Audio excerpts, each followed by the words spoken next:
The President's Press Conference from the new State Department Auditorium in Washington, D.C., July 5th, 1962. I have two statements on two bills that are now before the Congress. I want to express my very strong support for the foreign aid bill, which the House leadership now expects to bring to the House of Representatives next week. Our foreign aid programs have made great demands on our people, and still do, but they are vital to our security and are carefully designed to respond to the national interests of the United States, as well as the maintenance of the peace and security of the free world. Three facts should be kept in mind. Almost half of the money authorized in the foreign aid bill is for military assistance or supporting funds for the defense of countries directly threatened by aggression or subversion. More than 80% of the money committed to economic assistance is in the form of loans, not grants, and these loans will have to meet our aid criteria and be repaid in dollars. More than 80% of the money appropriated for the foreign aid programs will be spent here in the United States on goods and services supplied by American businesses and American workers under new and tighter procedures which are being developed. Most importantly, we simply cannot stand aside in the face of the needs of developing countries. In Latin America, for example, it's more urgent than ever that the Alliance for Progress should go forward. Here is an area with an income per capita 1/8 of our own. In some of these countries, they're overwhelmingly dependent on a single export commodity, and they have to sell at wholesale and buy at retail. It's estimated that Latin America has 50 million underprivileged adults and 11 million children of school age who are not in school.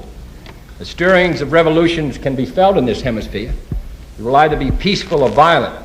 We want it to be peaceful, but we have to do our part with our sister republic in assuring that.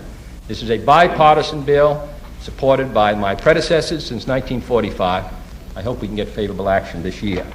The second matter is to urge strong support for the Senate effort, which is now going forward under the leadership of Senator Anderson, to pass a medical care for the aged bill under Social Security.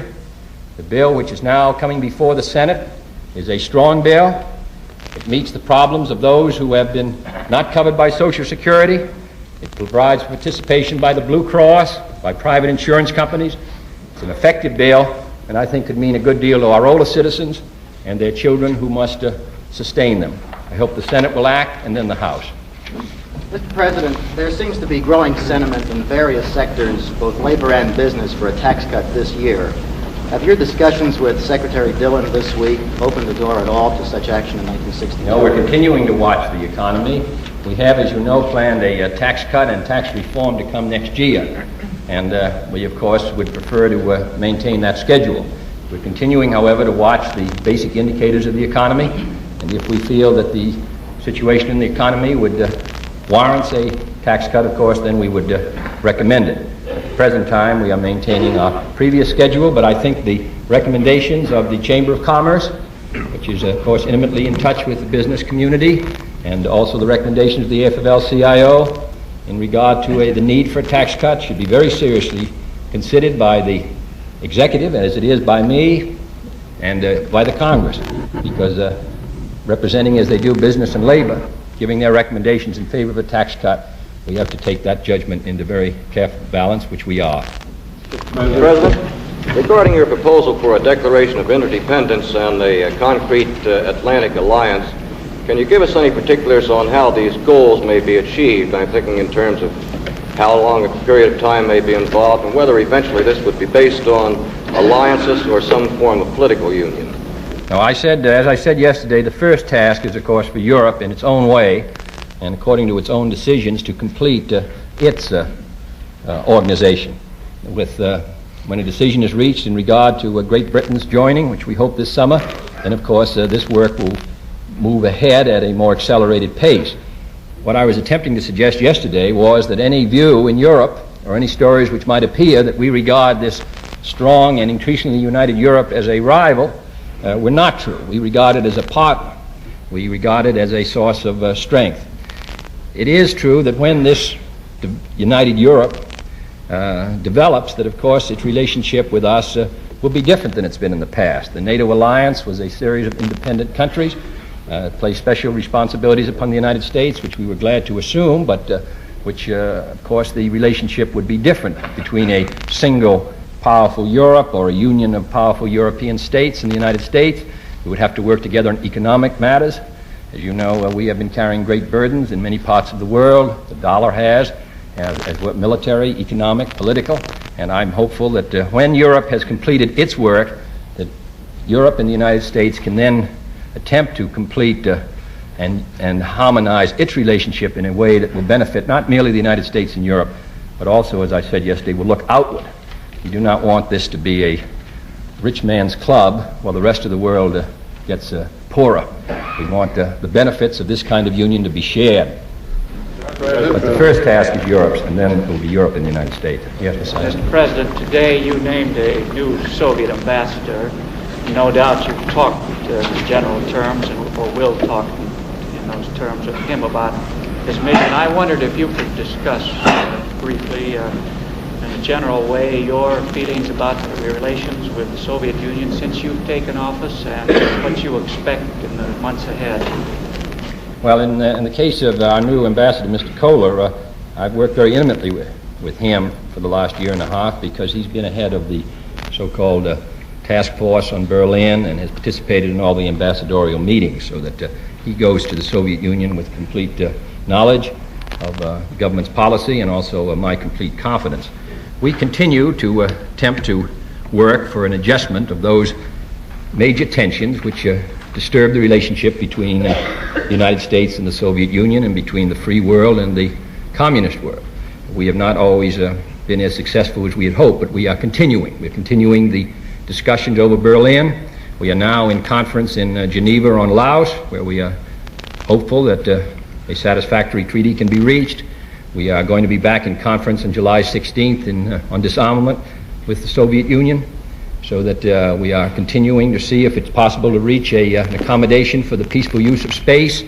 In a whole variety of ways, we are attempting to lessen the chance of conflict with the Soviet Union and maintain our own security and the peace of the free world. That's the object of our policy. It cannot be accomplished quickly. It will require, I think, some time to come, but that's the object of our policy, and we are going to attempt to continue to live in peace with all countries, and particularly those countries whose military potential is such that any great conflict would involve the future of both of our countries and of the race. And Ambassador Kohler will attempt to carry out this policy, which I've stated necessarily in a most general way. Mr. President, you say that the Atlantic Partnership would be an advance on what we now have.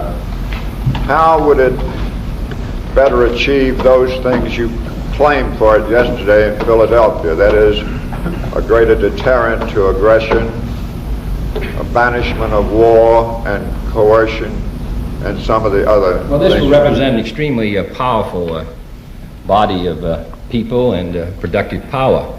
The North Atlantic, North America and Europe, having nearly 400 or 500 million people, having a productive power which is enormous and steadily increasing, this represents a very vital source of strength. My concern is that the relationship between Europe, using it in the single sense, and the United States be intimate. We have been dealing, as I've said, with a great many countries, which are smaller than the United States. Now we're going to have not one country, but one great organization, if the effort is successful in Europe, and I'm hopeful that we can reach accommodations on the economic relations, trade, also the problem of currencies, and all the rest, on the problem of military policy, and then that we can emphasize, which I suggested yesterday, that we look outward. We do not want a Europe, as I've said, and a United States to be a core of an increasingly disintegrating world. And therefore we're concerned about the admission of the raw materials of Europe, of Latin America to Europe. We're concerned about the Pacific community, the Philippines, Japan, and the others. And we are concerned that Europe and the United States play their proper role in assisting the underdeveloped world. These are statements of general policy. They must wait for more precise implementation while Europe completes its work. But I wanted to indicate yesterday how much we favor this, and we do regard it as a source of strength and satisfaction, and not a source of, not as a rival. Europe does not want to be dependent upon the United States. We do not want that relationship, and I think we meet as equals when this work is completed. Mr. Kenway? Mr. President, two questions based on the passage of the Sugar Act and the foreign lobbying attending it. First, what do you think about the exercise by the House Agriculture Committee of what is essentially the power to make foreign policy by allocating quotas? And secondly, on the lobbying itself, do you believe there is involved a kind of double standard here? The executive is controlled by very strict rules on conflict of interest. Do you think something similar to this should be expected of congressmen? Well, as you know, that the bill that we sent up to the Congress did not provide for this allocation of quotas. The final bill, which was passed by the Congress, which I've not yet signed, plus the amendments made today in the legislation before the Senate today, I think provide for an improvement over the situation as it was in the original House bill. Now, the second, though it isn't everything that the administration wished for, the second question is this matter of lobbying. I don't think it's a double standard. These men are all private people. They're not government people. So that I wouldn't say it's a double standard, but I think it's an unfortunate situation where men are paid large fees by foreign governments to secure quotas, and where in some cases there are contingency fees. For every ton of sugar they get allocated to their country, they secure a payment of so much. Well, now that is not satisfactory. I understand that appropriate committees of the Congress may look into the matter, and I think the fact that so much publicity has been given to this may serve as a deterrent. As you know, the bill which has passed the House and Senate, combined with today's bill, provides for a gradual phasing down of these quotas, and we'll have less of it. And I think we ought to have less of it. Mr. President, I think Mr. Shoemaker's question included a question about whether this Atlantic Partnership would be a political union. Could you elaborate on that? No, I would think that in a sense we have a political union. Depends how you define political. We have in the NATO alliance the obligations we've accepted under the NATO alliance, the North Atlantic Council, OECD, DAG, and all the other organizations which have been set up represent political commitments. And of course these political commitments will perhaps take a different form as Europe changes its form, and I hope a more intimate one. But as I've said, the first task is Europe's, and it will not be accomplished overnight any more than, of course, a length of time elapsed between the Declaration and our own Constitution. Yes, Mr. President, what do you think of the propriety of the Reverend Martin Luther King intervening privately with the chairman of the Home Loan Bank Board in a controversial case pending before that agency? Yes, I understood that this is a matter which you brought to the attention of the White House, and it's now being looked at by to see whether there were any, what the actions were. As far as I know, so far, there was no illegal action, but our examination of the matter is not completed. Mr. President, without regard to your experiences in Mexico, do you consider that progress has been made in enlisting the cooperation of the Latin American countries in handling the Cuban situation? And with specific regard to Mexico, do you feel that anything that occurred there has weakened your position or the organizations in any way? In answer to the last part, I would say no. And in answer to the former part, as you know, the action taken at Punta del Este indicated, I think, a general recognition that Marxist-Leninism was incompatible with the hemispheric system. Mr. President, the Armed Services Committee has not scheduled any hearings on your request for $460 million for a big fallout shelter program. And apparently they've had no prodding from you. My question is, do you expect to renew your appeal for this program? No, I have talked to the responsible officials involved. I hope the hearings are held. I hope they can be held this month. I hope we'll secure the money we requested. As you know, within the last 10 days, I've sent up a supplemental appropriation request for around $35 million for the distribution of food throughout the country, which would be available in case of an attack. These matters have some rhythm. When the skies are clear, no one is interested. And suddenly then, when the clouds come and the and after all, we have no insurance that they will not come, then everyone wonders why more hasn't been done about it. I think we ought to take the action on the recommended by the administration. It may be that there does not seem to appear to be a need as of today, but that doesn't mean that there may not be need for it at a later date, and then everyone will wonder why wasn't more done. I think the time to do it is now. Under the program which we started some months ago, nearly 60 million shelters have been identified. We want to have food in them and other necessities, and I'm hopeful that the Congress will implement the program we've sent out. Mr. President, the United States has reportedly invited Japan and other industrialized countries to invest in the building of plants in this country. Would you explain the thinking behind that, sir, and does it imply also that we are discouraging U.S. investment overseas in plants? No, as you know, U.S. investment overseas has been very heavy. In fact, it has been one of the matters which have, of course, affect our balance of payments. Over the long run, it does not. Over the immediate run, it does. We are anxious to have others invest in the United States, and particularly to invest in those areas where there may be higher unemployment. So this program is being operated through the Department of Commerce. We've also attempted to speed up the number of tourists who come here. We want investment to come here. All these will affect our balance of payments, affect our employment.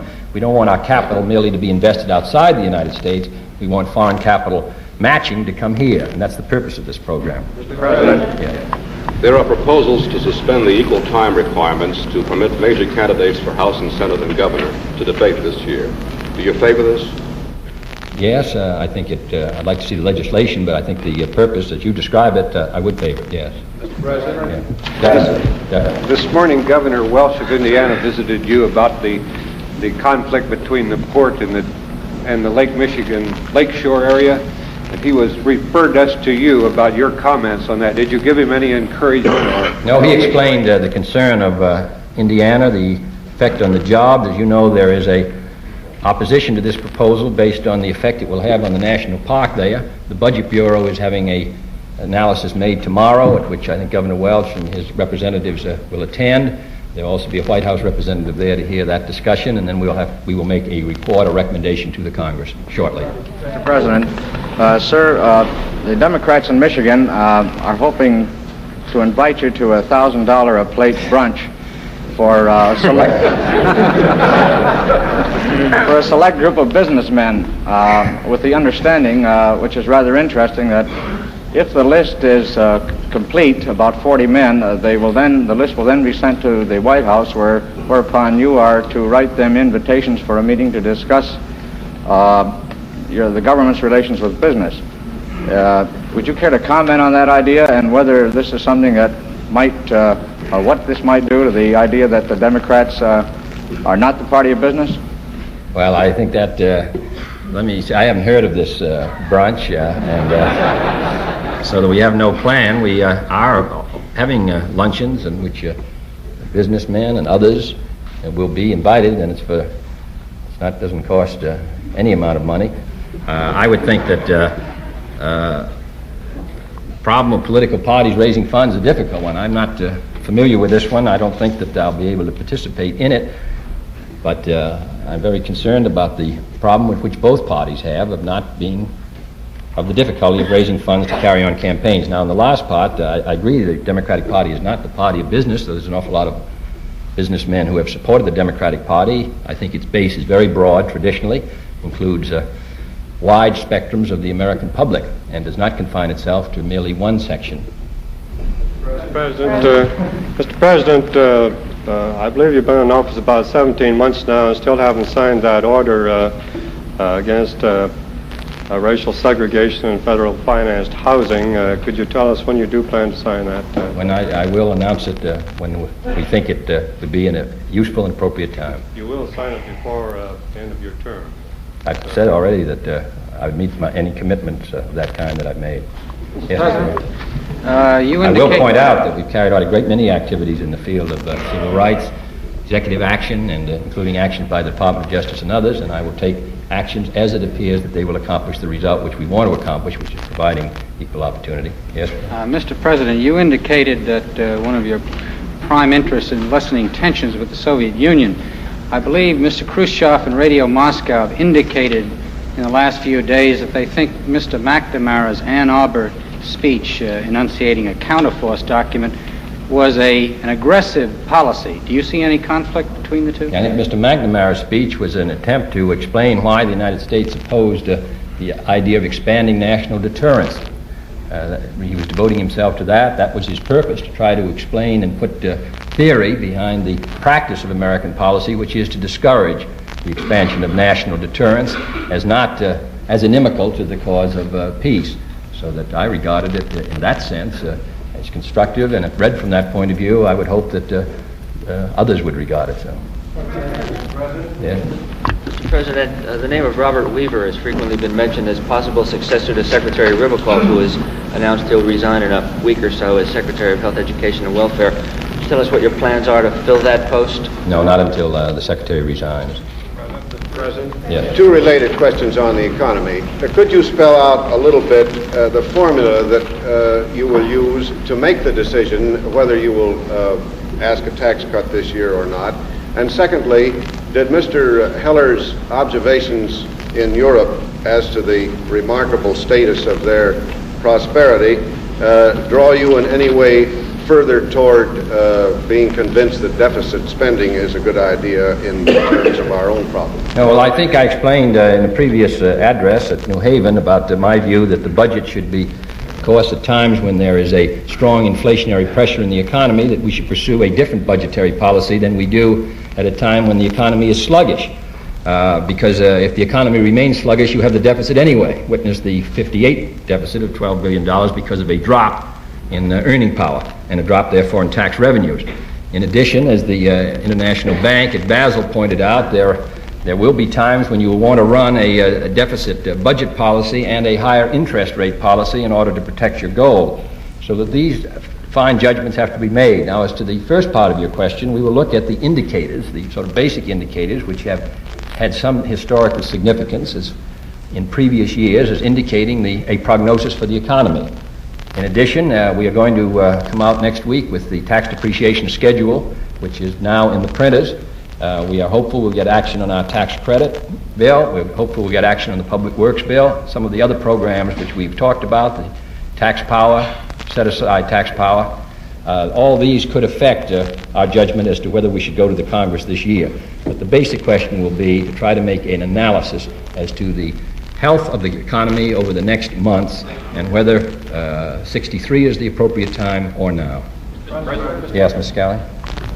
President, Premier Khrushchev said yesterday that in his view there had been some progress in settling the Berlin problem, and in a speech later on in the day he said the time for decision seemed to be at hand. Do you agree?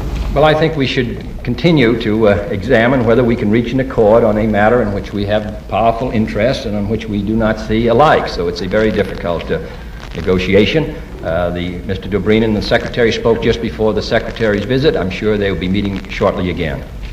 President. Sir, in line with your communique in Mexico, I wonder if you think there will be a solution soon on the Chamizal zone in El Paso, and if you think this will mean a dividing up of the property between the two countries, or what are your personal views? As you know, there have been long negotiations about the Chamizal, which this territory was awarded to Mexico in the arbitration award of 1911, but the United States did not accept it. Since then, as a result of the United States' failure to accept the arbitration, Mexico has been unwilling to take any other matter into arbitration, which is, of course, therefore lessened the harmony between the two countries. We're anxious to see if this matter could be disposed of. The difficulty is that since 1911, there have been schools, a lot of people moved in there, and you have a different situation in the area involved than you did in 1911 because of the interests which have built up there. That's what's made it so difficult to solve. But what we indicated was our strong desire to reach an accord on this matter,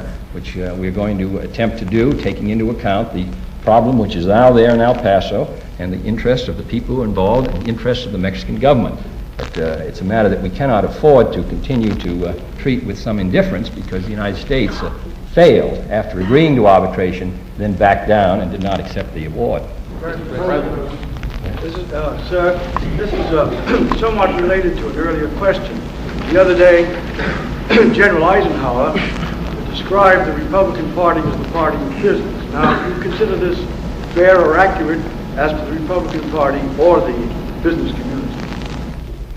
Well, I think that, as I say, I dislike disagreeing with President Eisenhower, so I won't in this case. Mr. President, last week I believe you indicated that you'd like to have a somewhat better Congress, and you hinted that you would campaign this fall for that purpose. Does that mean, perchance, that you might campaign only for those Democrats who've supported the major part of your programs, or will you campaign for all Democrats who want you? Well, I suppose that you've answered the question. Those who want me to campaign for them are people who have generally supported a major part of the program, so I don't think we're going to have a problem. Mr. President, concerning the Medicare bill, would you elaborate on why you don't favor inclusion of doctors' fees? Is it a matter of legislative strategy or of philosophy?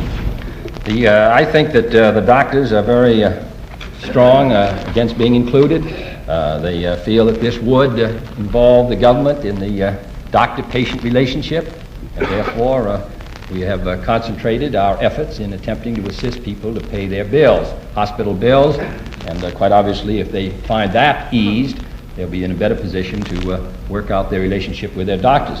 It is because we have not included doctors that I've found it very difficult to understand why the American Medical Association has found this legislation so unsatisfactory. It does not involve them directly.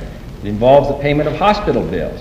And in view of the fact that the federal government participates in the construction of hospitals through the Hill-Burton Act, from which doctors benefit in their practice, I've found the AMA's extreme hostility to this bill somewhat incomprehensible. President, yes. there have been a great many dope stories on the matter of a NATO or European nuclear force and America's attitude towards it. There's so much so that some of us, at least, are a little hazy as to what the real situation is. Can you give us an up-to-the-minute statement on America's attitude towards the building of such a force and how far we would go to help them build it, including also whether we favor a truly independent European nuclear force, that is, one not subject to the United States veto? Well, the United States government feels that the present arrangement under NATO gives full and sufficient guarantees for the integrity of Europe. It places special responsibilities upon the United States, but I think the United States in the last 17 years has indicated its determination to meet its commitments and to implement its responsibilities. But of course, as time passes, Europeans become increasingly concerned, particularly as the Soviet Union has developed not only atomic power, but also missiles, which put Europe directly under the gun, as well as the United States. Therefore, stronger pressures have arisen in Europe for a European nuclear force, not as dependent upon the United States as the present one. What we have suggested is that this is a matter that Europe should consider carefully, that we would, of course, be responsive to any alternate arrangement that they wish to make, that we would examine it. We recognize their problem, but we think it's a matter in which Europe should come forward with some suggestions and not for the United States to attempt to impose its views, particularly as we regard the present arrangement as a secure one for Europe. But if Europe does not agree with that, and she may not, particularly as she develops this additional union, then we'd be prepared to discuss an alternate arrangement. But so far, no such proposal has come forward. Mr. President? Yes. Governor Brown's coming in to see you this afternoon. I was wondering if you have any advice for him on his contest with Mr. Nixon and what your overall view might be of the campaign in California with 8 new seats and all. No, I saw Mrs. Brown is here. I don't know whether this has helped give her any advice. And I would not advise Governor Brown. I think this is a matter for the people of California. He seems to be doing very well. He was running very far behind at the beginning in polls, and now he's leading in the polls by substantially more than I led at the end of the election. So I will be glad I want to see Governor Brown on matters which involve the interests of California, but on how we should conduct the campaign and all the rest, he's much better judge of that than I am. I think he carried California by 1 million votes the last time he ran, or very close to it, so I think he knows more about California and how to run than I do. Yes, Mr. President, if you'll support Democratic candidates who ask for your help, does that include the primaries as well as the election? And what is your view of the man you're going to finally end up supporting in Massachusetts? No, I'm not planning to get involved in any more primaries any place. Thank you, Mr. President. Thank you.